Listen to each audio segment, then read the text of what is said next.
Hey, what's going on, guys? Michael Jordan, or the Copy Dog here, back with another Overwatch League video. The first day just finished, a lot of good games, still teams trying to figure out the meta and whatnot, but that's not what this video is about. Today it was announced that the Florida Mayhem are moving to a full Korean roster. Now, the first tweets that I do want to pull up are a little bit old, September 5th, 2018. The CEO of Misfits and Florida Mayhem, which is the team that owns Florida Mayhem, the CEO tweeted out a little insight into today's news, which will shape the future of Florida Mayhem roster.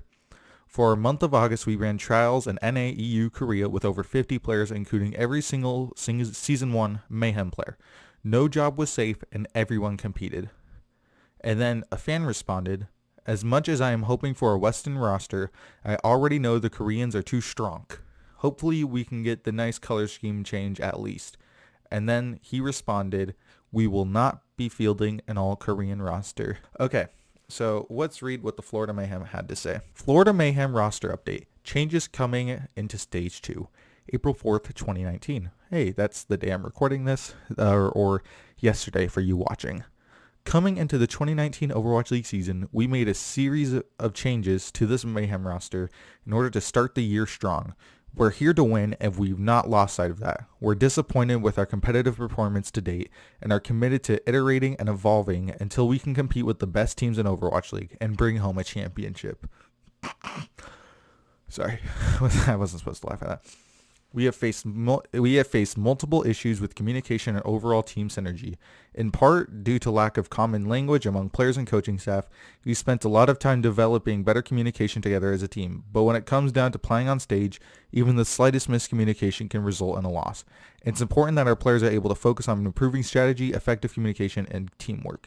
To that end, we are laying the groundwork for a different direction for Mayhem. With this new direction, we have mutually agreed to part ways with Mineral, our head coach since the beginning of the Overwatch League, as well as Youngsu Ye Jung. We appreciate their hard work and wish them the best in their endeavors.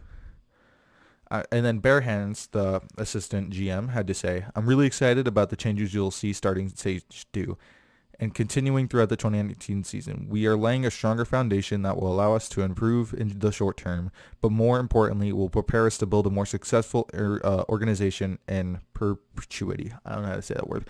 Immediately, Florida Mayhem will move to a Korean-speaking roster and coaching staff. Now, that's great and all, but you have 3 Western players on your team, and you either get rid of them or trade them. They said that they're looking for new homes and stuff, like the Florida Mayhem's helping them find new homes. But today I'm going to talk about where I think each of those players can go. So let's start with Tavik. I think he's kind of washed up. I was surprised when he was the player that stayed on this roster, especially since Logic looks super strong. But I don't see a place where Tavik can go. The only one I do see happening, or could see happening, is he goes to the Houston Outlaws and trade with Arhan, but that's it. Other than that, I don't see any team picking up Tavik, so they'll probably just release Tavik. Now, let's talk about Apply, because I still think Apply has potential, and a team that could use him, not as a starter, but as a substitute, is Atlanta Reign, because as you can see, they only have an 11-man roster, and they are missing 1 DPS.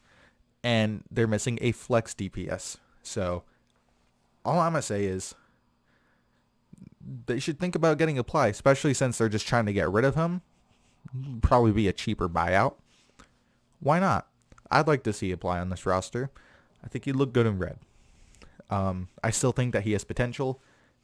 And he's looked good. Not like spectacular, right? But he's looked good. I'd like to see his DPS heroes. But that's for Apply. Now let's talk about McGravy, because I think McGravy has the most options because he has shown the most potential. Let's look at the teams.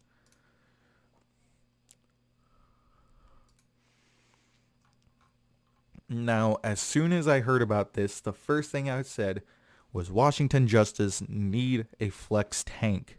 I did say in my Overwatch League ranking, or Stage 2 power rankings, which you can find in the description, that Washington Justice, one of their weakest points right now has to be their flex tank. And I think adding a player like McGravy to this roster could help a lot.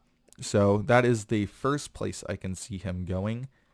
And honestly, other than that, unless he's a backup, I don't see another home for a player like McGravy. I still think he can prove a lot, but I think like when I think of all these other teams, the only other one I can see is Philadelphia Fusion as a backup to Poca.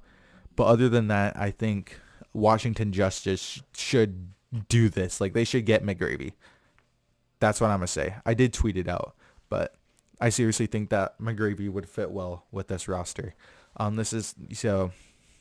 Yeah, hopefully, hopefully all the players get picked up. But if I were to predict it, Devitt gets dropped. Apply goes to like a Western team as a backup, either Atlanta. I could see Atlanta happening, and then McGravy goes to Washington. I think that it would be the perfect situation just for the players and for those teams. So that'll be it for today's video.